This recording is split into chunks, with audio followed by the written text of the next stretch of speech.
Hi பட்டுக்குட்டீஸ், ஒரு குட்டி story சொல்லவா? ஒரு நாள் ஒரு வகுப்பறையில் ஆசிரியர் மாணவர்கள் கிட்ட அன்பை வெளிப்படுத்தும் விதமாக எதையாவது கொண்டு வாங்கன்னு சொல்லி 4 மாணவிகளை அனுப்புனாராம்.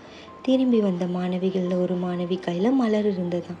இன்னொரு மாணவியிடம் வண்ணத்தி பூச்சி, 3வது மாணவி கிட்ட ஒரு குஞ்சு பறவை இருந்ததாம். 4 மாணவிகளில் முதலாவதாகவே கிளம்பி போன மாணவி மட்டும் கடைசியாக வெறும் கையோடு வந்தாளாம். உடனே ஆசிரியர் அந்த மாணவியை பார்த்து, நீ ஏன் இதையும் கொண்டு வரலை அப்படின்னு கேட்டாங்களாம். அதற்கு அந்த மாணவி, டீச்சர், நானும் மலரை பார்த்தேன், அழகாக இருந்துச்சு, செடியிலே இருக்கட்டும்னு விட்டுட்டேன்.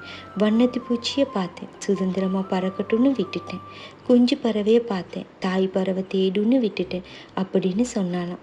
மாணவி சொன்ன பதிலை கேட்டு ஆசிரியர் அந்த மாணவியை அணைச்சிக்கிட்டாங்களாம். அன்புனா இதாங்க, ஒன்றுமே கொடுக்க வேணாம், எதையும் பறிக்காமல் இருந்தாலே போதும்.